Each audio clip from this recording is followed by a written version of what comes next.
سبحانك لا علم لنا إلا ما علمتنا إنك أنت العليم الحكيم اللهم انفعنا بما علمتنا وعلمنا ما ينفعنا وزدنا علما رب اشرح لي صدري ويسر لي أمري واحلل عقدة من لساني يفقهوا قولي.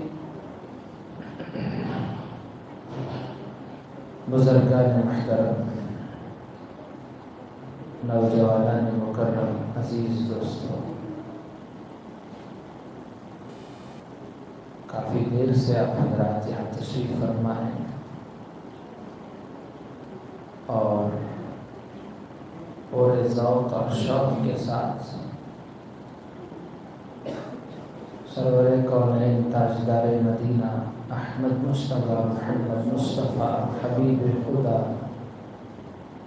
ساقی کوثر شافی محشر فخر آدم و فخر بنی آدم نبی محتشم شفیع المذنبین رحمت للعالمین صلی اللہ علیہ وآلہ وصحبہ وسلم کی سیرت پاک اشعار کی شکل میں جسے نعت کہتے ہیں سماعت کر رہے تھے.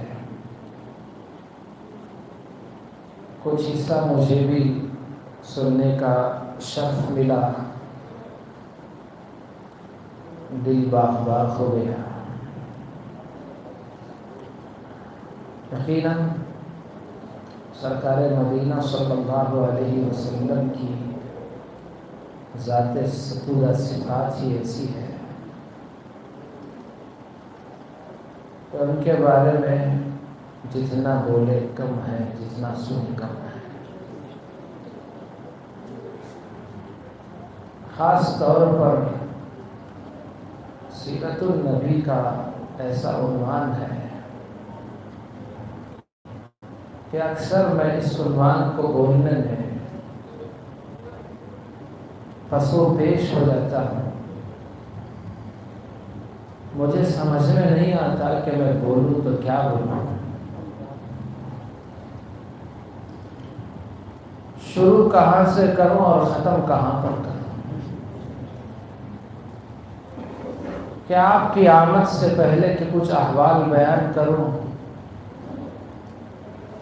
اللہ نے اپنے تمام ہی پیغمبروں کو آپ کی آمد سے پہلے ہی آپ کے احوال بتا دیا تھا. جیسے میری آپ کی یہ چھوٹی سی مجلس ہے، ہماری نظر میں چھوٹی ہے لیکن رب کی نظر میں تو بڑی ہے. ایک جلسہ سیرت کا اللہ نے عالم ارواح میں بھی منعقد کیا تھا. یہ میں نہیں کہہ رہا ہوں، جو قرآن میں اور آپ پڑھتے ہیں وہ خود کہہ رہا ہے. اللہ تبارک و تعالیٰ اس کی منظر کشی فرماتے ہیں. اعوذ باللہ من الشیطان الرجیم بسم اللہ الرحمن الرحیم وَإِذْ أَخَذَ اللَّهُ مِيثَاقَ النَّبِيِّينَ لَمَا آتَيْتُكُمْ. اس پوری آیت میں اللہ تبارک و تعالیٰ نے اس جلسے سیرت النبی کا نظارہ پیش فرمایا. یاد کرو اس وقت کو جب کہ اللہ نے نبیوں سے عہد و پیمان لیا تھا. عالم ارواح میں دو بڑی مجلسیں ہوئی تھیں. ایک تمام انسانیت کو جمع کر کے اللہ تبارک و تعالیٰ نے اپنے رب ہونے کا اقرار کروایا. الست بربکم، کیا میں تمہارا رب نہیں ہوں؟ تمام انسانیت کی ارواح نے اس وقت برملا کہا تھا بلا ہاں، کیوں نہیں، ضرور آپ ہی ہمارے رب ہیں.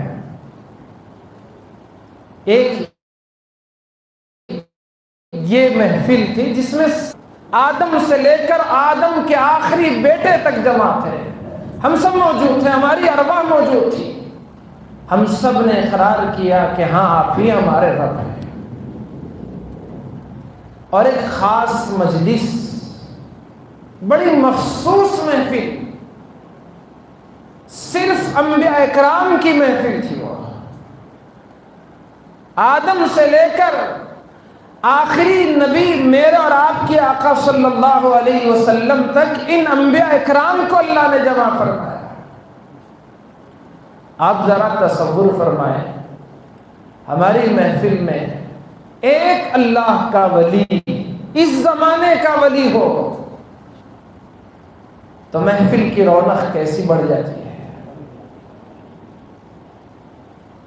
یا اب تھوڑے زمانہ پہلے کہ کوئی بزرگ جن کا ہم بڑی عقیدت سے نام لیتے ہیں، ایسے کوئی ولی یہاں موجود ہو، سارا شہر ان کو دیکھنے کے لیے امٹ پڑتا ہے، ان کی ایک جھلک دیکھنے کو بےتاب رہتا ہے کہ یہ خدا کا ولی ہے، نیک بندہ ہے۔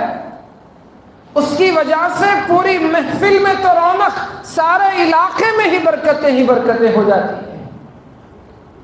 یہاں تو ولی، صحابہ، ان سے آگے کا مرتبہ نبی، اور نبی میں تمام انبیاء اور رسول اکٹھا ہے۔ ان تمام نبیوں کو، رسولوں کو اللہ نے جمع کیا، اب ان سے وعدہ، عہد و پیمان لیتا ہے۔ وَإِذَا أَخَذَ اللَّهُ مِيثَاقَ النَّبِيِّينَ لَمَا آتَيْتُكُم مِّن كِتَابٍ وَحِكْمَةٍ ثُمَّ جَاءَكُمْ رَسُولٌ مُصَدِّقٌ لِّمَا مَعَكُمْ لَتُؤْمِنُنَّ بِهِ وَلَتَنصُرُنَّهُ قَالَ أَأَقْرَرْتُمْ۔ بات بھی بڑی ایسے تاکید سے اللہ نے فرمائی۔ یاد کرو اس وقت کو جب اللہ نے نبیوں سے میثاق لیا، عہد و پیمان لیا۔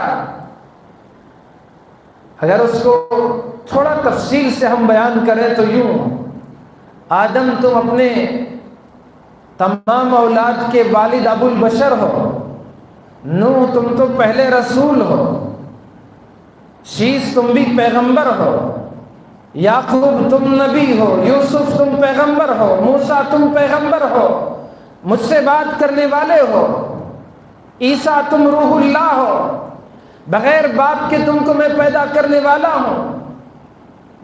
ابراہیم سے، اسماعیل سے، غرض جتنے انبیاء اکرام علیہ السلام کو اللہ دنیا میں بھیجنا تھا، سب سے اللہ خطاب کر کے فرماتے ہیں، ان سب سے عہد و پیمان لیتے ہیں، دیکھو میں تم کو کتاب بھی دوں گا، حکمت سے بھی نوازوں گا، شریعت تمہارے اپنے اپنے زمانے میں اپنے اپنے علاقے کی تم کو عطا کروں گا، سب اپنی جگہ مسلم ہے، تمہارا مقام اپنی جگہ ہے، تم برگزیدہ ہو، میرے محبوب بندے ہو، کوئی میرا خلیل تو کوئی میرا کلیم ہوگا، کوئی روح ہوگا تو کوئی اور ہوگا، سب کو اپنے اپنے مرتبوں پر میں فائز ضرور کروں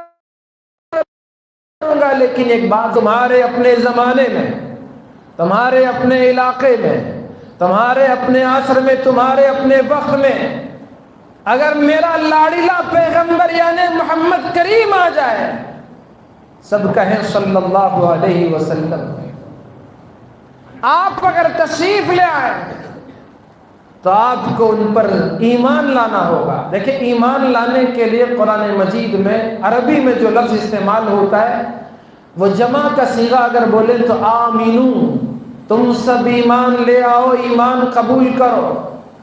اللہ اگر پیغمبروں سے اتنا کہتا آمینو، ایمان لے آؤ، کوئی اس کے خلاف نہیں کرتا۔ ان کے اندر اللہ تبارک و تعالیٰ نے اطاعت کا مادہ رکھا ہے۔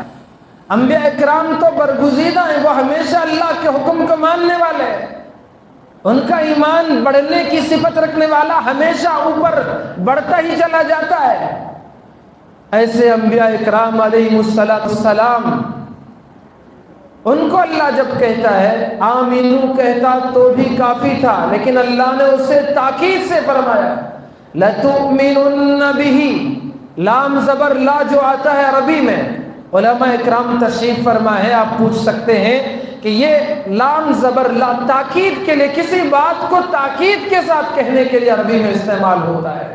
اسی طرح نون مشدد آخر میں جو لتؤمنن کے جو نون ثقیلہ نون مشددہ ہے وہ بھی بات کو تاکید سے بتانے کے لیے مضبوطی کے ساتھ بات کو ثابت کرنے کے لیے استعمال ہوتا ہے۔ اللہ نے دو دو تاکید کے حروف کو جمع فرمایا، ارشاد فرمایا لتؤمنن، ترجمہ ہوگا ضرور بالضرور تمہیں ان پر ایمان لانا ہی ہوگا، لتؤمنن بھی۔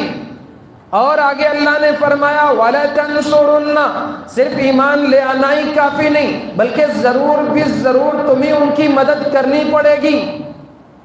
لَتُؤْمِنُنَّ بِهِ وَلَتَنْصُرُنَّ، اتنے پر اللہ نے بس نہیں فرمایا، آگے فرمایا قَالَ أَأَقْرَرْتُمْ، پھر اللہ ان سے پوچھتا ہے کہ میرے پیغمبروں تم نے اس بات کا اقرار کر لیا؟ پہلے بات تاکید سے بیان کی، پھر دوبارہ اقرار لے رہا ہے۔ قالوا اقررنا، 1,24,000 کم و بیش حضرات انبیاء اکرام علیہ السلام، یہ رسولوں کی جماعت کی ارواح نے اللہ سے ایک آواز میں کہا تھا ہاں ہاں ہم نے اقرار کر لیا۔ اللہ تبارک و تعالیٰ نے اس پر اپنی گواہی کی مہر ثبت کر دی، تم بھی اس پر گواہ رہو، میں بھی تم میں سے گواہ بن کے رہوں گا۔ تو یہ جلسے سیرت النبی عالم ارواح میں بھی ہوا تھا، انبیاء اکرام علیہ السلام کی مقدس جماعت اس کے سامنے تھے، اور خطیب اللہ تبارک و تعالیٰ کی عظیم ذات تھی، اس نے تمام انبیاء علیہ السلام کے سامنے اپنے محبوب کے اوصاف بیان فرمائے، اور انبیاء اکرام کی مقدس جماعت سے عہد و پیمان لیا۔ تو آپ ہی بتائیں اس عظیم ہستی کے بارے میں بولو تو کہاں سے بولو؟ آپ کی آمد سے پہلے آپ کی والدہ محترمہ، ان کے جسم سے خوشبو پھوٹتی، اب ان کی جو ساس تھی حضرت عبداللہ کی والدہ محترمہ، ان کو تعجب ہوتا کہ اس حالت میں جب کہ عورت پیٹ سے ہو، حمل سے ہو، خوشبو لگائے، یہ تو عیب کی بات ہے۔ اب ایسی ہیبت تھی حضرت آمینہ کی کہ خود ان سے نہیں کہہ سکتی تھی، تو اپنے شوہر یعنی حضرت عبد المطلب سے گزارش کی کہ آپ ہی کچھ کہیں بہو سے کہ وہ اسی خوشبو استعمال کرتی ہیں۔ تو انہوں نے بہو کو بلایا، کہنے لگے بیٹی ان دنوں میں جبکہ تم بیوہ ہو، حمل سے ہو، خوشبو کا استعمال یہ اچھی بات نہیں۔ اماں آمینہ نے جواب دیا ابا جان، نہ میں کسی عطر فروش کو جانتی ہوں، نہ کسی عطر کے دکان کو جانتی ہوں، کیا بتاؤں، جب سے یہ میرے پیٹ میں مہمان ہیں، یہ ان کی برکتیں ہیں۔ جب میں پانی لانے کے لیے کنویں پر پہنچتی ہوں اور عورتیں ڈول ڈال کر پانی نکالتی ہیں، جب میری باری آتی ہے کنویں کا پانی خود بخود اوپر آتا ہے۔ سبحان اللہ، سبحان اللہ۔ جب میں کسی سخت چیز پر قدم رکھتی ہوں تو وہ روئی کی طرح موم بن جاتا ہے، روئی کی طرح نرم پڑ جاتا ہے۔ اور اس کے عرض کروں جب دھوپ میں نکلتی ہوں تو بادل سایہ فکن ہوتا ہے، جب شجر و حجر کے پاس سے گزرتی ہوں تو وہ مجھے سلام کرتے ہیں۔ ابا جان میں تو کسی خوشبو والے کو نہیں جانتی، لیکن میں کیا کہوں جب میں تھوکتی ہوں تو اس سے بھی خوشبو نکل پڑتی ہے۔ آپ ہی بتائیں اس کے بارے میں، اس کی میلاد کے بارے میں کیا عرض کروں؟ اور آپ کا وہ سنہرا بچپن اور وہ دودھ پینے کا زمانہ، اماں حلیمہ سعدیہ بنو سعد کے اس قافلے کے ساتھ جو مکہ پہنچ کر عورتیں بچوں کو لینے کے لیے آئی تھیں، یہ غریب سمجھ کر، یتیم سمجھ کر قافلے والوں نے چھوڑ دیا، اور اماں حلیمہ بھی پس و پیش ہو رہی تھی کہ اگر ان کے گھر سے بچہ لوں جہاں باپ کا سایہ نہیں تو مجھے کوئی ہدیہ نہیں ملے گا، میری ویسی عزت نہیں ہوگی۔ لیکن کوئی بچہ نہیں ملا تو اماں حلیمہ کو وہی ایک بچہ رہ گیا، انہیں کیا پتا، وہ تو عام بچہ ان کو سمجھ رہی تھی، وہ تو تمام بچوں کے بڑوں کے سب کے سردار تھے۔ انہی کے صدقے میں اللہ نے کائنات کو پیدا فرمایا. لولا کلمہ خلقت الافلاک. حلیمہ تو نہیں جانتی تھی، قریے کی دیہات کی رہنے والی، طائف سے بہت دور کا ان کا چھوٹا سا قریہ، وہ نہیں جانتی تھی کہ وہ کسے لینے کے لیے آئی ہیں. ان کے گاؤں میں قحط ہے، بکریوں کے تھنوں میں دودھ نہیں آ رہا ہے، بھوک ایسی، پریشانی ایسی کہ ان کا جو چھوٹا بچہ ہے وہ بھی دودھ پینے کے لائق، اس کے لیے بھی ان کے سینے میں دودھ نہیں ہے. اب ایسی پریشانی میں غریب نہتی خاتون آئے تو کسی ہدیے کی توقع کے ساتھ آتی ہے، اور آئی بالآخر. واقعہ طویل ہے، میں عرض کرنا یہ چاہ رہا ہوں کہ آپ کے اوصاف کو کون کب کیسے بیان کر سکتا ہے. اپنے شوہر سے مشورہ کیا، تمام بچوں کو تو مجھ سے پہلے جو عورتیں آئیں وہ لے گئیں، اب ایک ہی بچہ بچا ہے، خالی ہاتھ جاؤں تو سہیلیاں مجھے طعنہ دے گی، کروں تو کروں کیا اس بچے کو لے لوں جو یتیم ہے؟ تو انہوں نے مشورہ دیا، ٹھیک ہے لے لو، کوئی بات نہیں. جیسے ہی بچے کو گود لیتی ہیں خود بیان کرتی ہیں کہ میرے سینے میں، میری چھاتیوں میں جو دودھ نہیں تھا وہ میرے بچے کے لیے بھی کافی ہو گیا اور محمد عربی کے لیے بھی ہو رہا ہے. جو ان کی سواری لاغر تھی، کمزور تھی، آتے ہوئے بہت تاخیر سے آ رہی تھی اور اتنی کمزور تھی کہ قافلے کی دوسری عورتیں آگے نکل گئی اور یہ پیچھے رہ گئی، اور ملا تو یتیم بچہ ملا. جیسے ہی سرور کونین کو اور چھوٹے سے معصوم بچے کو گود لیا، جب نکلتی ہے تو سب سے پہلے قافلہ پہنچتا ہے. سہیلیاں پوچھتی ہیں کہ آخر بتاؤ یہ کیا ہو گیا کہ تمہاری تو سواری بہت کمزور تھی، لاغر تھی، دبلی پتلی تھی، آتے ہوئے پیچھے رہ گئی تھی، اب تو تم بہت تیزی سے نکل رہے ہو، کیا بات ہے؟ کہنے لگی کیا کہوں، یہ تو ساری دنیا کا عجیب دلہا میرے پاس آ چکا ہے، یہ اس کی برکت ہے. جیسے ہی لیا تو یہ سواری تندرست ہو گئی اور اس کے پاس بھی دودھ، میرے پاس بھی دودھ، برکت ہی برکت ہمارے پاس آ گئی. خود بیان کرتی ہیں جب میں اپنے گاؤں گئی تو وہاں میری بکریاں اس وقت 7 تھی، صرف 7 بکریاں. حضور کی آمد کی برکت سے 7 بکریوں کی جگہ 700 بکریاں ہو گئی. یا آقا علیہ السلام کی برکت. ہمارے شاعر نے، جناب رفیق صاحب نے ایک شعر پڑھا جس کا مفہوم تھا، جب امی جان کو سوئی ڈھونڈنے کی ضرورت پڑی تو اللہ کے نبی علیہ السلام تشریف لائے تو آپ کے چہرے کی روشنی سے ان کو سوئی مل گئی. ماں حلیمہ سے بنو سعد کی عورتوں نے پوچھا، اتنا مہنگائی، قحط زدہ ہمارا علاقہ، سوکھا پڑا تھا، ہم تو چراغ شام میں تھوڑی دیر کے لیے روشن کرتے ہیں، تیل بڑی مشکل سے ملتا ہے، تمہارے گھر میں تو پوری رات چراغ جلتا ہے، اتنا تیل کہاں سے آ گیا؟ اماں حلیمہ نے جواب دیا، میں آپ کو کیا بتاؤں، یہ کوئی چراغ کا تیل اور چراغ کی روشنی نہیں ہے، جیسے ہی یہ مہمان ہمارے گھر میں آیا ہے یہ اس کی روشنی ہے جس کی وجہ سے ہمارا پورا گھر روشن اور منور رہتا ہے. یہ اس لاڑیلے مہمان کے چہرے کی روشنی اور ضیاء ہے. تو اسی لیے میں نے کہا کہ آپ کا بچپن کہوں تو کیا کہوں، میرے پاس الفاظ نہیں بولنے کے لیے.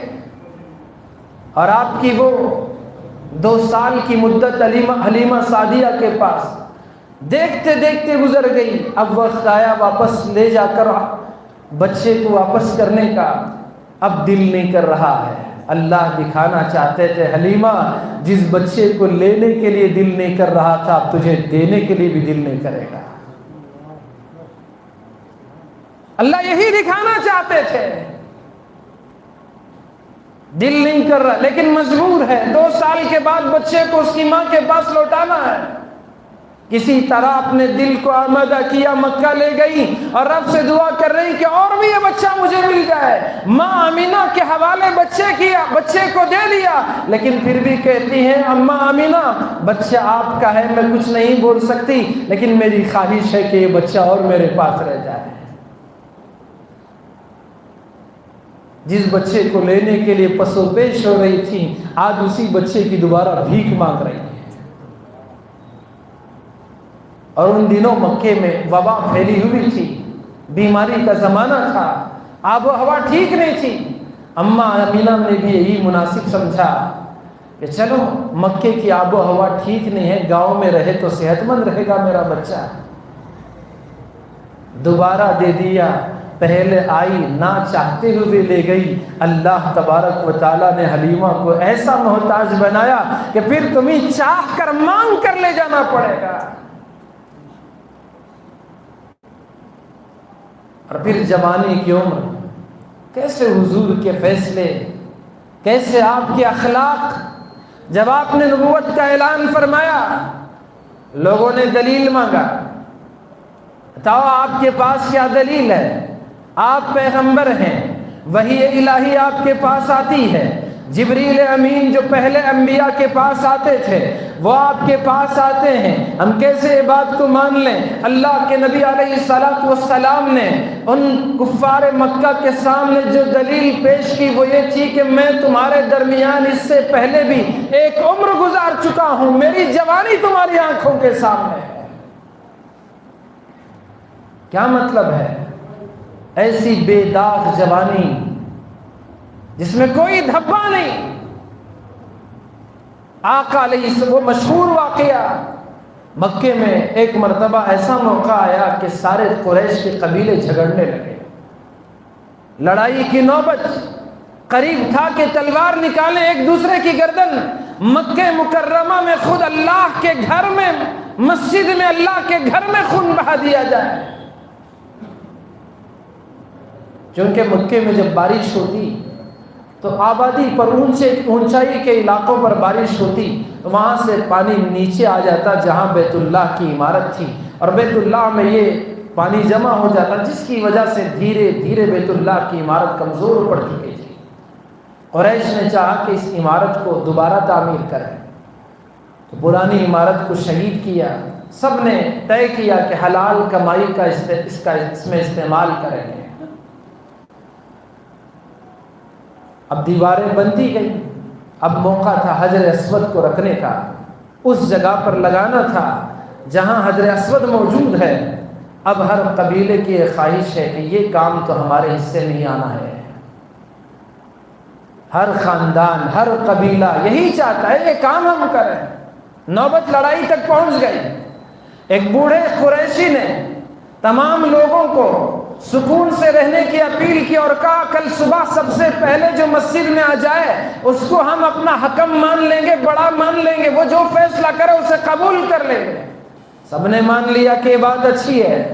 لوگ اپنے اپنے گھر گئے. سب کو یہ خواہش تھی کہ صبح سب سے پہلے میں آؤں. جو سب سے پہلے آیا وہ دیکھتا کیا ہے کہ اس سے پہلے محمد عربی اندر کھڑے ہوئے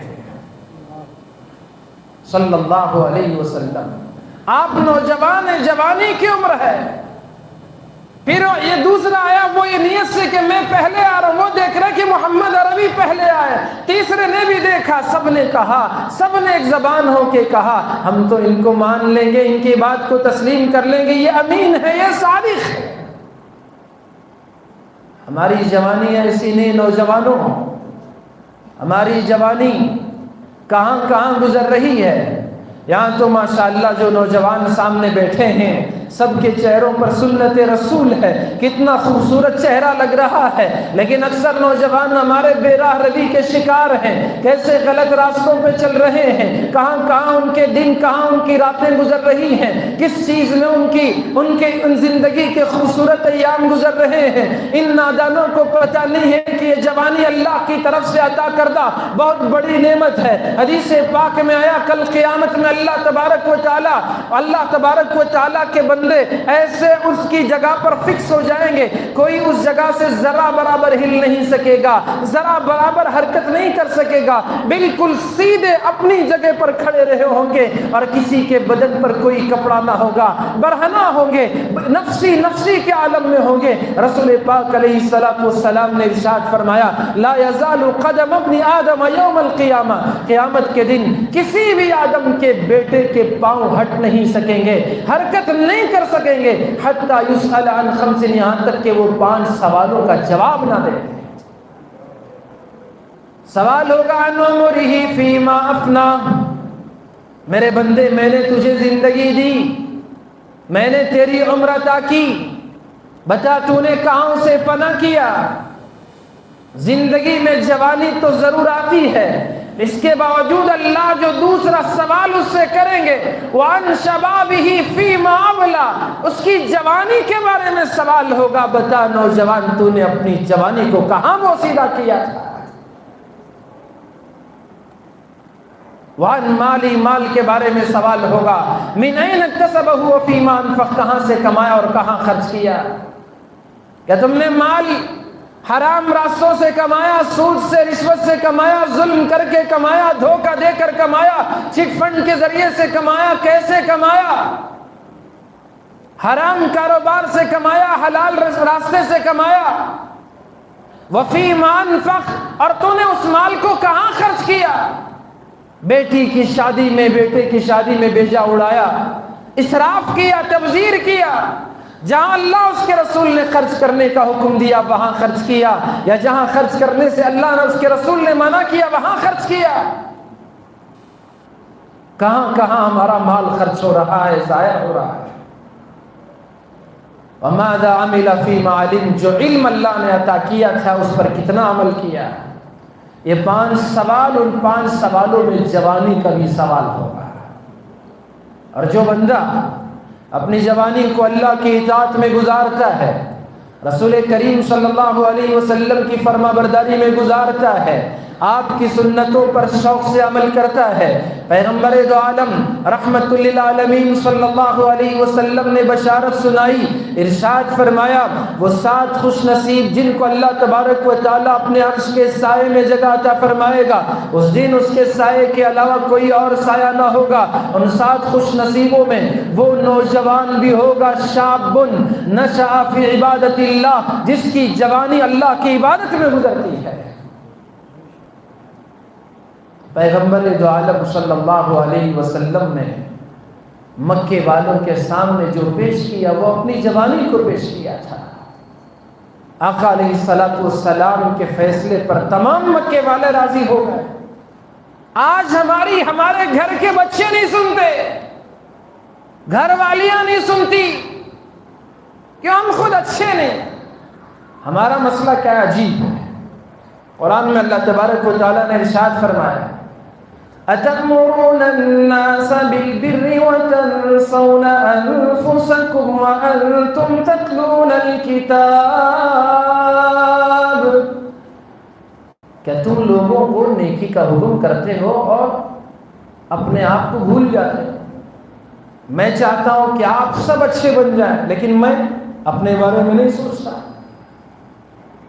بڑا بھائی سوچتا ہے کہ اس کے چھوٹے بھائی سب اچھے رہیں، نماز پڑھیں، روزہ رکھیں، جماعت میں بھی جائیں، دین کا کام بھی کریں، سچ بولیں، جھوٹ نہ بولیں، امانت داری کو اختیار کریں، خیانت نہ کریں، تہجد گزار ہو، وقت ضائع نہ کریں۔ سارے اوصاف، کمالات، اچھائیاں وہ بھائیوں کے بارے میں سوچتا، اپنے بارے میں نہیں سوچتا۔ ماں باپ کا بھی یہی حال ہے، ماں باپ چاہتے ہیں اولاد اچھی ہو جائے، خود کے بارے میں خیال نہیں، اولاد چاہتی ہے کہ ماں باپ بڑے نیک ہو جائیں، اپنے بارے میں فکر نہیں کرتے۔ اسی کو اللہ نے فرمایا أَتَأْمُرُونَ النَّاسَ بِالْبِرِّ وَتَنْسَوْنَ أَنفُسَكُمْ وَأَنْتُمْ تَتْلُونَ الْكِتَابَ أَفَلَا تَعْقِلُونَ، لوگوں کو تو نیکی کا حکم کرتے ہو، خود کو بھلا دیتے ہو، حالانکہ کتاب تم بھی تو پڑھتے ہو۔ افلا تعقلون، کیا تم عقل نہیں رکھتے؟ کیا مطلب؟ یہ کام تو بیوقوفوں کا ہے، نادانوں کا، ناسمجھوں کا ہے کہ اچھائیاں دوسروں میں فقط دیکھیں، اپنے آپ کو بھول جائے۔ یہ تو کم عقل، نادان، بے عقل لوگ ہی کر سکتے ہیں۔ گھر دوسروں کا اچھا رہے، اپنے لیے کسی گھڑسی کو اختیار کر لے، جھونپڑی کو اختیار کر لے، اچھے جوتے بہترین باٹا کے، لبرٹی کے دوسروں کے پیروں میں دیکھے، اور اپنے لیے تو معمولی ہوائی چپل، ربر کی چپل پہن کے پھرے، دوسروں پر سوٹ بوٹ اچھے کپڑے دیکھے اور خود تو فقیروں کا لباس پہنے۔ یہ تو کوئی نہیں چاہتا۔ دوسروں کی تو مرسیڈیز بینز کار دیکھے، اپنے لیے سائیکل ہی رکھے۔ یہ تو کوئی نہیں چاہتا۔ ہر کوئی چاہتا ہے کہ ہمارے لیے بھی عمدہ ہو۔ اگر نہ ملے تو وہ الگ بات ہے، آدمی کی خواہش تو عمدہ کی ہوتی ہے۔ کوئی کم عقل ہی تو ہوگا کہ دوسروں کو فقط اچھا دیکھے اور خود غریبی میں رہے۔ میں عام انسانوں کی بات کر رہا ہوں۔ اسی لیے اللہ نے فرمایا دوسروں کو نیکی کا حکم کرتے ہو، خود کو بھلا دیتے ہو، خود کے بارے میں نہیں سوچتے۔ افلا تعقلون، یہ تو کم عقل لوگوں کا کام ہے، بیوقوفوں کا کام ہے۔ بات کہیں سے کہیں نکل گئی۔ میں عرض کر رہا تھا اللہ کے نبی علیہ السلام نے جب پہلے آپ تشریف لائے، سب نے آپ کو اپنا حکم تسلیم کر لیا۔ آقا علیہ السلام نے لوگوں سے پوچھا بتاؤ کیا بات ہے؟ تو اس وقت لوگوں نے آپ سے عرض کیا کہ معاملہ یہ ہے کہ حجر اسود کو رکھنا ہے، آپس میں ہم جھگڑ رہے تھے کہ یہ شرف ہمیں ملے ہمیں ملے۔ آقا علیہ السلام نے فرمایا ٹھیک ہے، ایک چادر لاؤ۔ چادر لائی گئی، آپ نے چادر کو بچھایا اور پھر آپ نے حجر اسود کو، جو عظیم پتھر اللہ نے جنت سے اتارا تھا، حضرت ابراہیم علیہ السلام نے خانہ خدا میں اس پتھر کو رکھا تھا۔ اب دوبارہ اللہ تبارک و تعالیٰ کی یہ مرضی ہے کہ اگر اس کو کوئی اس کی جگہ پر رکھے گا، ایک وقت خلیل نے رکھا تھا، اب تو میرا حبیب یہاں رکھے گا۔ کہاں مکے کے سردار اس کے لیے لڑ رہے جھگڑ رہے؟ یہ تو میرے محبوب کی مقدر ہے۔ حضور علیہ السلام نے چادر منگوائی اور بچھوائی اور سب سرداروں سے کہا، تمام قبائل کے بڑوں سے، سرداروں سے کہا، سب آئیں ایک ایک ہاتھ سے اب چادر کو تھام لیں۔ سب قبیلے والے، تمام سردار آئے، سب نے اس چادر کو پکڑا اور سب اٹھا کر وہاں لے گئے جہاں اس کو رکھنا تھا۔ اللہ کے نبی علیہ السلام نے اپنے دست مبارک سے اس کو وہاں پر رکھ دیا اور قریش کا جھگڑا ہی ختم کروا دیا۔ جوانی ایسے فیصلوں کی، جوانی ایسی پاکیزہ۔ تو مکے والوں نے جب دلیل مانگی، رسول اللہ صلی اللہ علیہ وسلم نے یہی فرمایا، میری جوانی، میری عمر تو تمہارے سامنے موجود ہے۔ کوئی آپ کو کسی بات پر الزام نہیں ٹھہرا سکتا تھا۔ دوست تو دوست، دشمن بھی آپ کے اوصاف و کمالات کو ماننے اور جاننے پہچاننے والے تھے۔ کوئی آپ کے کمالات و اوصاف کا منکر نہیں ہو سکتا تھا۔ ایسی با کمال جوانی، ایسے اوصاف و کمالات والی جوانی، ایسے صدق و صفا کی جوانی، ایسی امانت کی جوانی۔ میں بیان کروں تو آپ کی جوانی کو کیسے بیان کروں، اور آپ کے حلیے کو بیان کرنے کے لیے بیٹھے ہمارے پاس الفاظ کہاں کہ میں وہ آپ کے اس نورانی چہرے کو بیان کروں جس کے بارے میں خود اللہ نے قسم کھائی ہے، والضحیٰ، میرے محبوب آپ کے روشن چہرے کی قسم، کہ آپ کی بل کھاتی ہوئی ان زلفوں کے بارے میں بیان کروں جس کی خود قرآن نے قسم اٹھائی، واللیل اذا سجا، محبوب آپ کے ان زلفوں کی قسم۔ اور آپ کی زندگی، اللہ نے اس کی بھی قسم کھائی، لعمرک، میرے محبوب مجھے تیری زندگی کی قسم۔ کس کو بیان کرو، کیا بیان کرو؟ آپ کے سینے کا ذکر قرآن میں، الم نشرح لک صدرک، آپ کی مبارک پیٹھ کا ذکر، الذی انقض ظہرک۔ ہر وصف کو، آپ کے جسم کے حلیے کو اللہ تبارک و تعالیٰ نے آپ کی صورت کو بیان فرمایا۔ آپ کا پسینہ، خوشبودار پسینہ۔ ایک عورت نے اپنے بچے کو ایک شیشی دی، ایک خالی سی بوتل دی چھوٹی سی، کہا جب حضور دوپہر میں آرام کر رہے ہوں، جاؤ جب آقا علیہ السلام کے چہرے پر، آپ کے جسم پر پسینہ آئے تو اس میں اس کے قطرے ڈال کے لے آنا، اس کو محفوظ کر لیا۔ اور جب بھی وہ کوئی عطر لاتی تو اس میں تھوڑا سا اس کا اضافہ کر دیتی تو اس کی خوشبو میں اضافہ ہو جاتا، اور ایسی خوشبو کہ اس گھرانے کا نام ہی خوشبوؤں کا گھرانہ پڑ گیا۔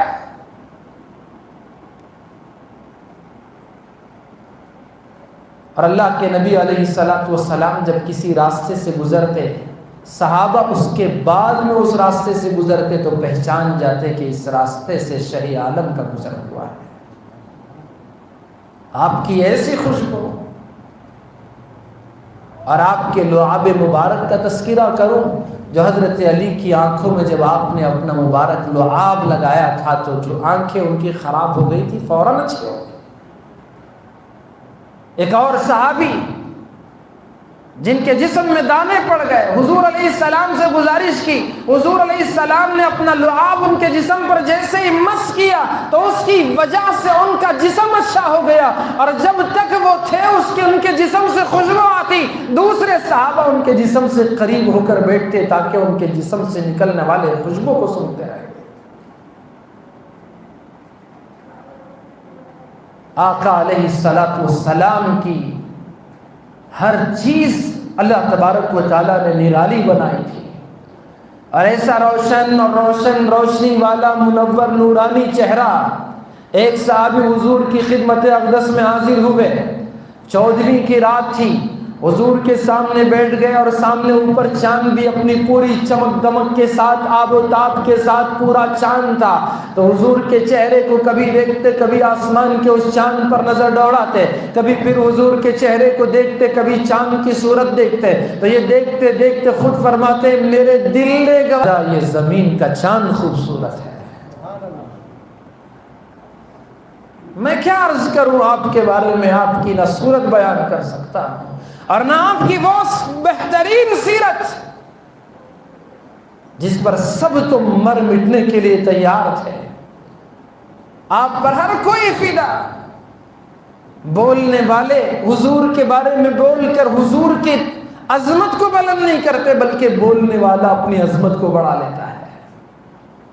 ایک شاعر نے کیا خوب کہا، ما ان مدحت محمدا بمقالتی ولكن مدحت مقالتی بمحمدی صلی اللہ علیہ وسلم۔ میں نے اپنے مقالے کے ذریعے، اپنی تحریر کے ذریعے، اپنے قلم و کاغذ کے ذریعے سے حضور کی شان لکھ کر میں نے حضور کی شان میں کچھ بیان نہیں کیا، آپ کی مدح اور تعریف نہیں کی، بلکہ میں نے حضور کے نام کی برکت سے اپنی اس تحریر کی تعریف کروا لی ہے ہی ایسے۔ زبانیں طاہر و مطہر ہوتی ہیں اسی طاہر و مطہر کا نام لے کر، یہ زبانیں پاک ہوتی ہیں اسی طاہر و مطہر کا نام لے کر، قلم کو روشنائی ملتی ہے اسی کا نام لکھ کر۔ تو سرکار مدینہ صلی اللہ علیہ وآلہ وصحبہ وسلم کے وہ مبارک اخلاق جسے اپنانے کی اللہ تبارک و تعالیٰ نے آپ کو بہترین آئیڈیل بنا کر پوری دنیا کے لیے ہمارے سامنے بھیج دیا، اور ایسے عمدہ اخلاق خود اللہ نے فرمایا وَإِنَّكَ لَعَلَىٰ خُلُقٍ عَظِيمٍ، بے شک آپ عظیم اخلاق پر فائز ہیں، آپ کے اخلاق بڑے عظیم ہیں، رہتی دنیا تک آپ مثال ہے، نمونہ ہے۔ لقد كان لكم في رسول الله اسوة حسنة لمن كان يرجو الله واليوم الآخر وذكر الله كثيرا، یقیناً تحقیق رسول اللہ کی زندگی میں تمہارے لیے بہترین اسوہ ہے، بہترین نمونہ ہے۔ آپ کا بچپن نمونہ ہے، آپ کی جوانی نمونہ ہے، آپ کا وہ بڑپن اور وہ عمر آپ کے نمونہ ہے، آپ غریبوں کے لیے بھی نمونہ ہے، امیروں کے لیے بھی نمونہ ہے، حاکموں کے لیے بھی نمونہ ہے، رعایا کے لیے بھی نمونہ ہے، آپ سب کے لیے بہترین نمونہ ہے۔ لیکن ہم ہیں کہ آپ کی زندگی اتنی خوبصورت با کمال گزری ہے، آپ بتائیں کہ دنیا میں بڑے کمال والے لوگ گزرے ہیں جن کے بارے میں تاریخ میں لوگوں نے لکھا، اور اگر یہ 5 سال رہ جاتے تو اتنا کمال کر دیتے، اور چند دن ان کی زندگی وفا کرتی تو ایسا ہوتا ویسا ہوتا، یہ کچھ کر دیتے، کہاں کا کچھ کر دیتے، دنیا فتح کر لیتے۔ لوگوں نے ان کے اپنے اپنے فیلڈ میں، میدانوں میں جو باکمال شخصیات ہیں ان کے متبعین نے، ماننے والوں نے یہی کہا، اور کچھ رہتے تو بہت کچھ کر لیتے۔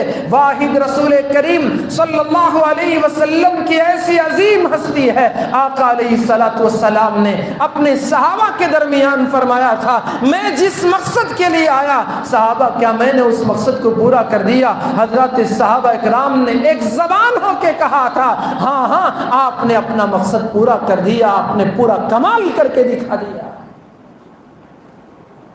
واحد ہستی ہے دنیا میں جن کی جو یہاں زندگی کے ایام اللہ تبارک و تعالیٰ نے رکھے تھے، انہی دنوں میں اللہ نے آپ کو باکمال بنا دیا، آپ نے اپنا پورا مشن پورا کر لیا، اس کے علاوہ کسی سے نہیں ہوا۔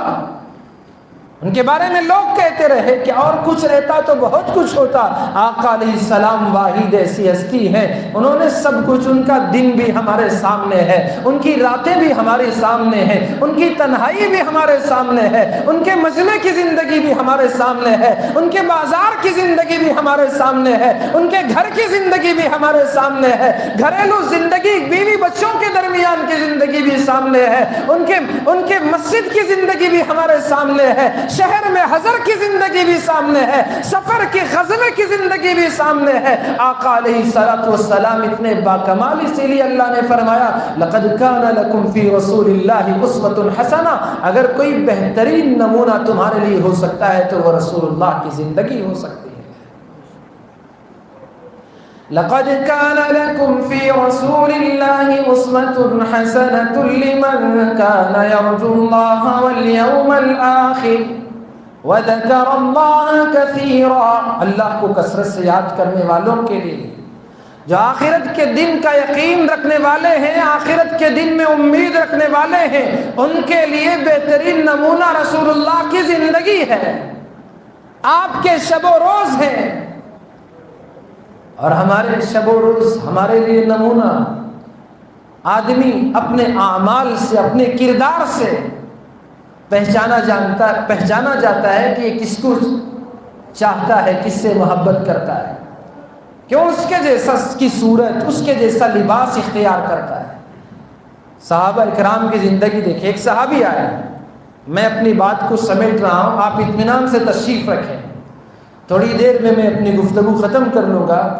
اصل بات یہ ہے کہ میں اپنے عنوان کی طرف نہیں آیا، حقیقت یہ ہے میں اپنے عنوان کی طرف ابھی نہیں آیا، صرف یہ بتانا یہ عنوان ہی ایسا، مجھے کبھی بھی اس میں نتیجے پر نہیں پہنچا کہ بات کہاں سے شروع کروں، کیا بولوں، کس بات پر اپنی گفتگو ختم کروں۔ بہرحال عنوان شروع کرنے سے پہلے بھی آپ اگر کہیں ختم کرو تو ہم ختم کر لیں گے، کوئی بات نہیں، پھر کبھی سن لیں گے، ختم کرنے کچھ بولے بھی، صرف میں ہی بولوں۔ یہ نعت خواں جب پڑھ رہے تو آپ تو بڑے زور زور سے سبحان اللہ، ماشاء اللہ، الحمدللہ، ایک ہی لفظ سننے کو باقی تھا، وہ انا للہ، باقی تو سب، ابھی ہم بھی تو لوٹ کر اللہ کی طرف جانے والے ہیں، کہاں جائیں گے ہم سب لوگ؟ اللہ کی طرف جانے والے ہیں، اسی کی طرف لوٹ کے جانے والے۔ تو آپ بڑے زور سے سبحان اللہ، الحمدللہ، مسجد گونج رہی تھی، بڑا اچھا لگ رہا تھا، بہت اچھا منظر، پوری رات بھی اگر یہ محفل چلتی رہتی تو میں یہاں بیٹھنے سے نہیں تھکتا تھا، واقعی بول رہا ہوں۔ حضور کی شان سننے میں مزہ آتا ہے، بولنے میں مزہ آتا ہے، اور آپ بھی بہت دیر سے تشریف فرمائے، اللہ آپ تمام کو جزائے خیر عطا فرمائے۔ اللہ آپ کو اس کا بدلہ دنیا میں بھی عطا فرمائے اور آخرت میں اجر عظیم عطا فرمائے، قیامت میں حضور کے مبارک ہاتھوں سے جام کوثر نصیب فرمائے اور آپ کی شفاعت و سفارش ہم سب کے حق میں قبول و منظور فرمائے۔ کیا کچھ اپنی بات مکمل بھی کروں یا نہیں ختم کر دوں؟ شروع کرنا ہے ماشاءاللہ۔ بات میری نہیں ہے، میرے آقا آپ کے آقا کی بات ہے صلی اللہ علیہ وآلہ وصحبہ وسلم۔ تو رسول کریم صلی اللہ علیہ وآلہ وصحبہ وسلم کے دیوانے مستانے صحابی حضور کی خدمت میں آئے، عرض کیا یا رسول اللہ، جب ہمارا دل بےتاب ہوتا ہے، ہم بے چین ہوتے ہیں، اپنے کاموں میں رہتے ہیں، بے چین ہو جاتے ہیں، سکون کے لیے آپ کی مجلس میں آتے ہیں، آپ کو دیکھ لیتے ہیں تو سکون ملتا ہے، لیکن مرنے کے بعد کیا ہوگا یا رسول اللہ؟ آپ کا مقام تو بہت اونچا ہوگا اور ہم کہاں نیچے ہوں گے، آپ کو دیکھنے کے لیے بےتاب ہوں گے، اس جنت میں مزہ نہیں آئے گا جس میں آپ کی دیدار نہ ہو۔ حقیقی بات ہے، اور شاعر نے بڑا خوب کہا، ہے نظر میں جمال حبیب خدا، اس کے اشعار میں ایک شعر نعت خواں اگر پڑھ دے تو بہت اچھا لگے گا۔ ہم نے مانا کہ جنت بہت ہے حسین، چھوڑ کر ہم مدینہ نہ جائے کہیں، یوں تو جنت میں سب ہے مدینہ نہیں، اور جنت مدینے میں موجود ہے۔ تو اس جنت کا مزہ ہی کیا جہاں آپ کی دیدار نہ ہو، آپ کی زیارت نہ ہو، آپ کے چہرے انور کو دیکھنا نصیب نہ ہو۔ اللہ کے رسول علیہ السلام نے ابھی ان کو کچھ جواب نہ دیا تھا، فرشتوں کے سردار خادم رسول بن کر جبرائیل امین حضور کی خدمت میں آ گئے اور عرض کیا یا رسول اللہ، اپنے اس چاہنے والے کو خوشخبری سنا دو، المرء مع من احب، آدمی جس سے محبت کرتا ہے جنت میں اسی کے ساتھ وہ ہوگا۔ صحابہ فرماتے ہیں اس حدیث کو سن کر جتنی خوشی ہوئی اور کسی بات سے ہم کو اتنی خوشی نہ ہوئی، اب ہمیں یقین ہو گیا کہ ہمیں تو جنت میں بھی حضور کو دیکھنا نصیب ہوگا۔ ایک صحابی روزانہ حضور کو دیکھتے ہیں، اللہ سے دعا کرتے تھے اے اللہ اگر حضور نہیں تو میری آنکھ کی روشنی ختم کر دے۔ جب حضور کے انتقال کی خبر انہیں پہنچی، رب سے انہوں نے دعا کی مولا جس دنیا میں تیرا محبوب نہیں، اب میرے لیے آنکھ کی ضرورت نہیں، بینائی کو ختم فرما دے۔ انہوں نے ابھی ہاتھ اٹھائے تھے، چھوڑے بھی نہیں تھے، اللہ نے ان کی روشنی کو ختم کر دیا۔ یہ تھے حضور کے دیوانے مستانے چاہنے والے۔ ہم تو اسلام زندہ باد، غوث پاک کا دامن نہیں چھوڑیں گے، حضور کا دامن نہیں چھوڑیں گے۔ پکڑے ہی کب تھے کہ چھوڑنے کے لیے؟ پہلے چھوڑنے کے لیے پہلے پکڑنا پڑتا ہے۔ ہم نے ابھی تک دامن تھاما ہی نہیں۔ میں واقعتاً کہہ رہا ہوں، یہ بات ہنسنے کی مذاق، میں واقعتاً یہ بات کہہ رہا ہوں، ہمارے ہاتھ میں حضور کا دامن نہیں ہے، کاش یہ دامن ہمیں بھی نصیب ہو جائے، ہم بھی حضور کے چاہنے والوں میں شامل ہو جائے، ہمارے دل میں بھی ایک شمع حضور کے محبت کی روشن ہو جائے صلی اللہ علیہ وآلہ وصحبہ وسلم۔ تو صحابہ نے فرمایا کہ اس حدیث کو سن کر جتنی خوشی ہوئی اور کسی بات سے ہمیں اتنی خوشی نصیب نہ ہوئی۔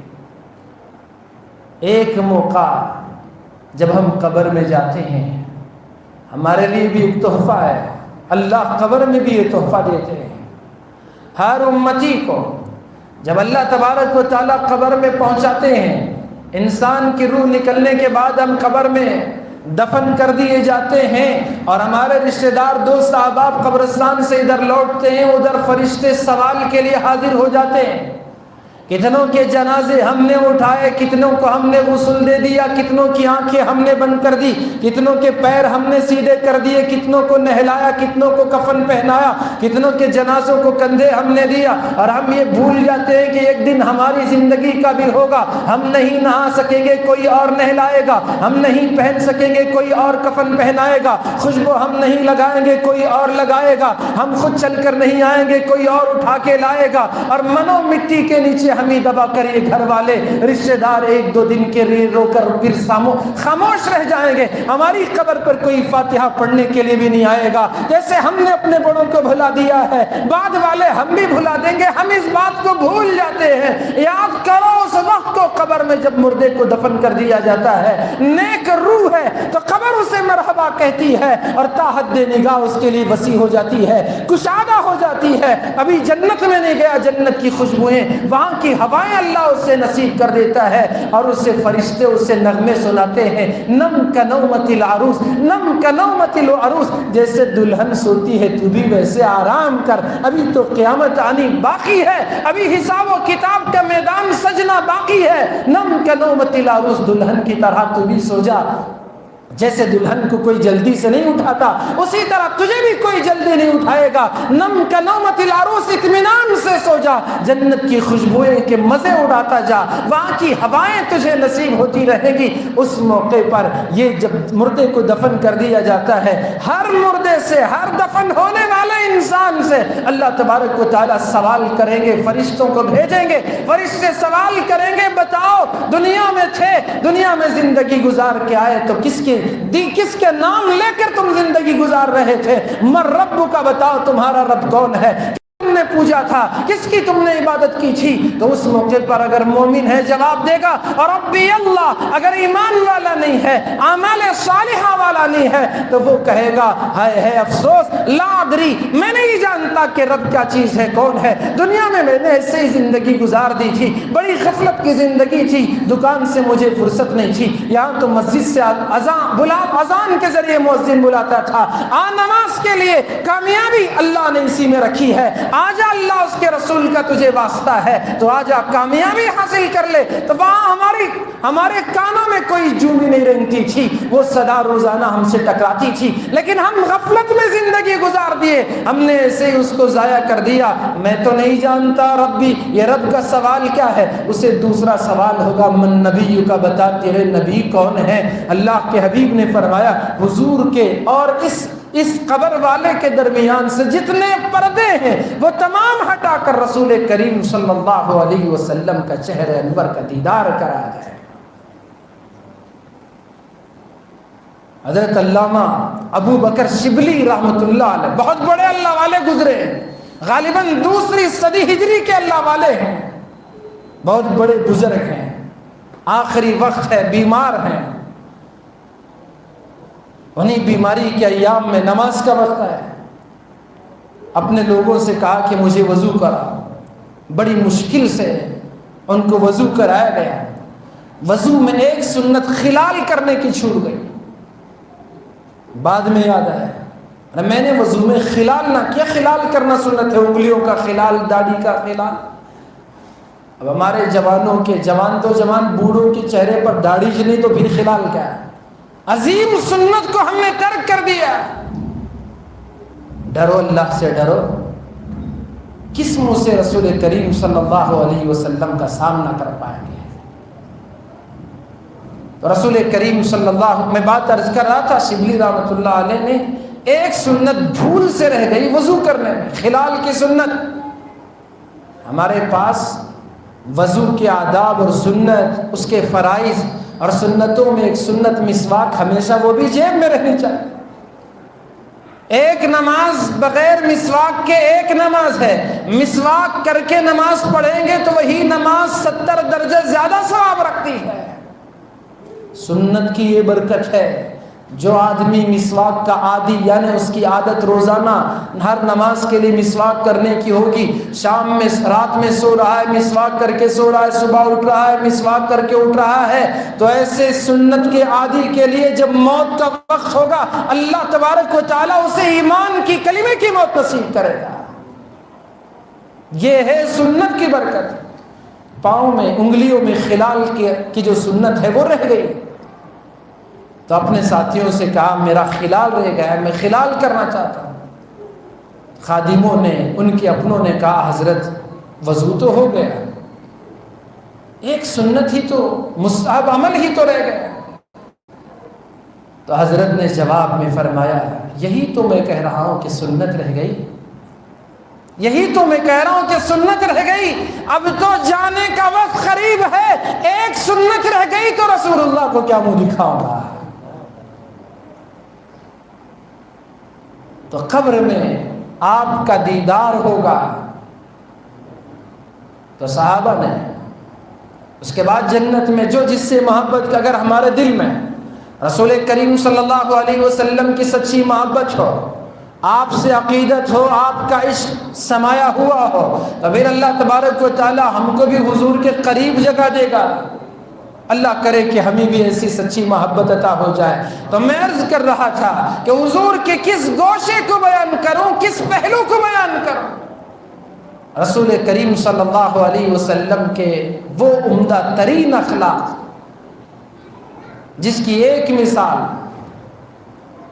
میں آج کے ماحول میں جہاں ہم ہر کسی کا دل توڑتے ہیں، کسی کا دل رکھنا نہیں جانتے، ایک بات کہہ کر جو اپنے عنوان سے متعلق ہے کہہ کر اپنی بات کو ختم کروں گا، تفصیل میں نہیں جاؤں گا۔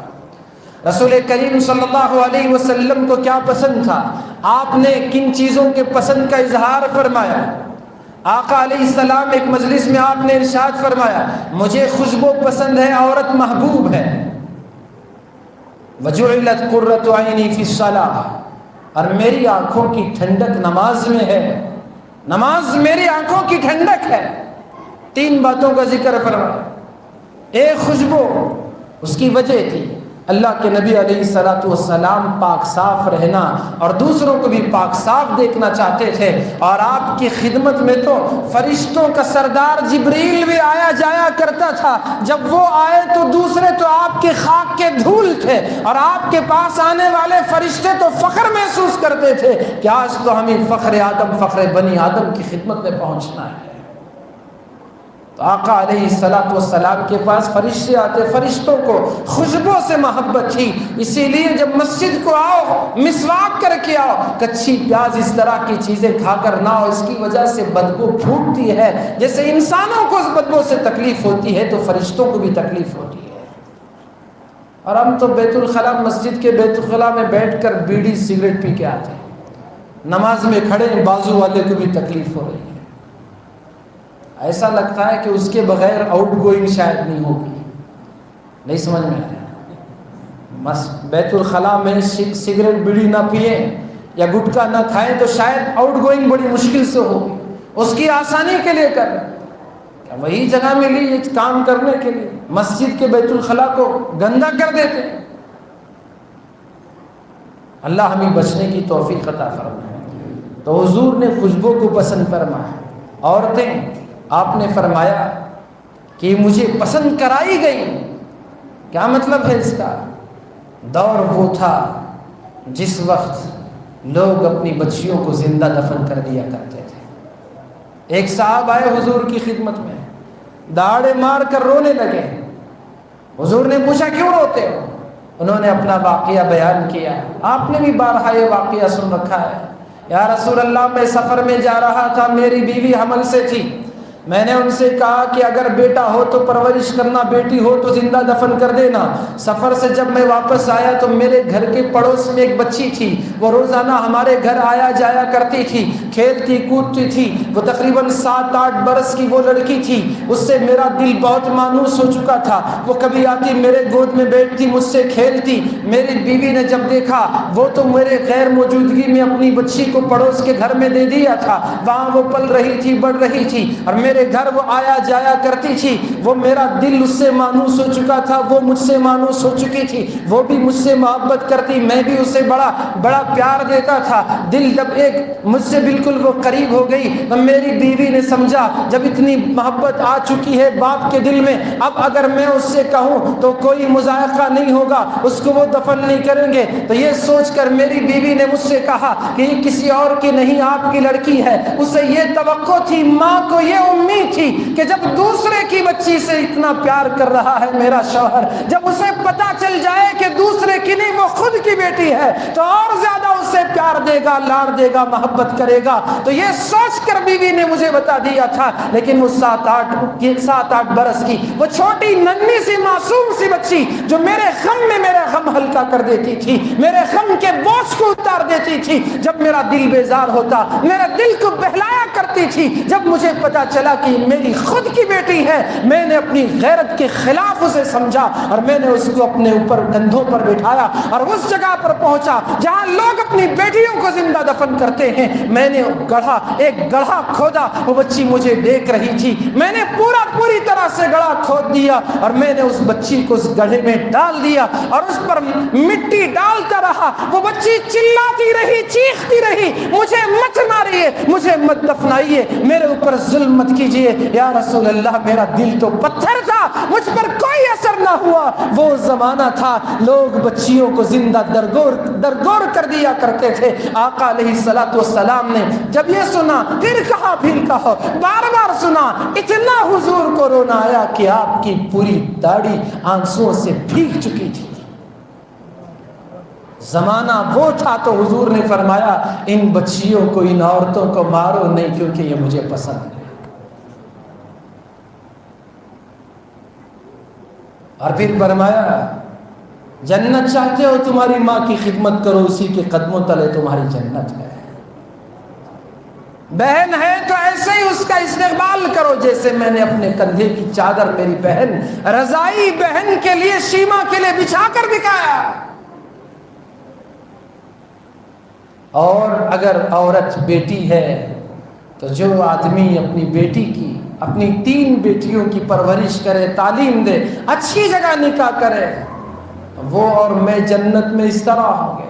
جنت کی بشارت تھی۔ ایک صحابی نے عرض کیا یا رسول اللہ میری 2 ہی بیٹیاں ہیں۔ حضور نے فرمایا جس کے لیے 2 ہو اس کے لیے بھی ایسے ہی ہے، اس کے لیے بھی جنت واجب ہو گئی۔ تو نماز میں حضور کی آنکھوں کی ٹھنڈک ہے، جس نماز سے ہم بھاگتے ہیں۔ مسجد کی سیڑھیوں پر دوست بیٹھ کر باتیں کرتے، اذان ہو تو اٹھ کر چلے جاتے ہیں۔ کیا یہ ماحول ہے نہیں ہے؟ آج پکا ارادہ کرو کبھی زندگی میں ایسا نہیں کریں گے۔ اذان سے پہلے اذان کا انتظار اور نماز کے وقت سے پہلے نماز کا انتظار۔ نماز کی ایسی برکت، حضور نے ارشاد فرمایا جن 7 خوش نصیبوں کو عرش کے سائے میں جگہ ملے گی، ان میں ایک وہ خوش نصیب بھی ہوگا جس کا دل اللہ کے گھر سے لگا ہوا ہوگا، اٹکا ہوا ہوگا۔ رجل قلبہ معلق بالمسجد جعلت قرۃ عینی فی الصلاۃ۔ تو حضور صلی اللہ علیہ وسلم کے احادیث کا درس دے رہے تھے امام ابو یوسف رحمۃ اللہ علیہ۔ حدیث کے پڑھاتے پڑھاتے انہوں نے ایک حدیث پڑھی، کان رسول اللہ صلی اللہ علیہ وسلم یحب الدباء۔ رسول اللہ صلی اللہ علیہ وسلم کدو کو پسند فرماتے تھے۔ عام سی ترکاری ہے، ہماری نظر میں اس کی قیمت نہیں، ترکاریوں میں ایک ترکاری ہے۔ تو انہوں نے جیسے ہی ابو یوسف رحمۃ اللہ علیہ نے یہ حدیث پڑھی، ان کے شاگردوں میں سے ایک شاگرد نے کہا مجھے تو وہ پسند نہیں ہے۔ ابو یوسف نے تلوار نکال دی، توبہ کر ورنہ گردن مار دوں گا۔ اس شاگرد نے جب توبہ کیا پھر اپنی تلوار اپنے نیام میں رکھی۔ تو یہ جو حضور علیہ الصلوۃ والسلام نے جو فرمایا کدو حضور کو پسند تھا، جو یہ حدیث میں موجود ہے، اس کی بھی وجہ ہے۔ ایک صحابی حضور علیہ الصلوۃ والسلام کی خدمت میں آئے، غریب صحابی آئے، عرض کیا یا رسول اللہ یہ تو دیگر صحابہ آپ کی دعوت کرتے ہیں، بہت اچھا کھلاتے ہیں، گوشت کھلاتے ہیں، نہ جانے کیا کیا کھلاتے ہیں، میں غریب ہوں، میں بھی آپ کی دعوت کرنا چاہتا ہوں۔ حضور صلی اللہ علیہ وسلم نے جب اس صحابی کو، اپنے ساتھی کو، اپنے اس یار کی اس دعوت کے بلانے کا انداز دیکھا، حضور نے پہچان لیا کہ یہ اپنی زبان تو زبان دل سے مجھے بلا رہا ہے۔ اور حضور کو یہ بھی معلوم تھا کہ وہ غریب ہے، نادار ہے۔ حضور نے اس کی دعوت کو قبول فرما لیا، ٹھیک ہے میں آؤں گا۔ آدمی کوئی بھی ہو بلانے والا، اس کی دعوت کو قبول کرنا یہ سنت ہے۔ رسول کریم صلی اللہ علیہ وسلم اس صحابی کے گھر تشریف لے گئے۔ صحابی نے دسترخوان بچھایا اور اس میں روٹیاں تھیں اور ایک کٹورا تھا جس میں سالن، اس میں کدو تھا۔ رسول کریم صلی اللہ علیہ وسلم نے ایسا اس کٹورے سے کدو کو تلاش کر کر کے اپنی برتن میں ڈالا، گویا وہ صحابی کا دل خوش ہو گیا کہ آج میں نے حضور کے پسند کی دعوت کر دی۔ حضور علیہ الصلوۃ والسلام نے ارشاد فرمایا تم نے آج میری پسندیدہ چیز کو کھلایا۔ دل رکھنے کے لیے آپ نے فرمایا مجھے کدو بہت پسند ہے۔ حقیقتاً بھی آپ کو کدو پسند تھا، اس وقت تلاش کر کے آپ نے جو نوش فرمایا اس صحابی کا دل رکھنا تھا کہ لوگ تو بڑی بڑی حضور کی دعوتیں کرتے ہیں، عمدہ عمدہ چیزیں بنا کر کھلاتے ہیں، میں تو حقیر چیز پیش کر رہا ہوں، نہ جانے حضور کو پسند آیا یا نہ آیا ہوگا۔ اس لیے حضور علیہ الصلوۃ والسلام نے چن چن کر کدو اپنے برتن میں ڈالے اور اسے نوش فرمایا اور ارشاد فرمایا تم نے آج میری پسند کی دعوت کر دی۔ ہم تو بڑا لوگوں کا دل دکھاتے ہیں، ہر بات پہ دل توڑ دیتے ہیں، تو آج کے حضور کے اخلاق کریمہ میں سے ایک بہترین خلق، آپ کے عمدہ اخلاق میں سے کردار، بہترین کردار اپنوں کا، دوسروں کا، سب کا دل رکھنا۔ آپ نے بھی اتنی دیر سے بیٹھ کر ہمارا دل رکھا، جبکہ آپ جانتے بہت دیر سے بیٹھے، تھک چکے ہیں اور کتنی دیر بیٹھیں گے۔ اسی طرح اپنے گھر والوں کا بھی دل رکھو، اپنے بھائیوں کا بھی دل رکھو، اپنی بہنوں کا بھی دل رکھو، اپنے ماں باپ کا بھی دل رکھو، اپنے محلے کے امام و مؤذن کا بھی دل رکھو، بڑوں کا بھی دل رکھو، چھوٹوں کا بھی دل رکھو، کسی کا دل نہ توڑو۔ یہ دلوں کو توڑ دینا اللہ کے گھر کو ڈھا دینے سے بھی زیادہ بڑا گناہ ہے۔ امید کہ آپ میری اس بات کو ضرور یاد رکھیں گے۔ اللہ تبارک و تعالی ہمیں دل جوئی کرنے والا بنائے، دلوں کو توڑنے والوں میں ہمارا شمار نہ فرمائے۔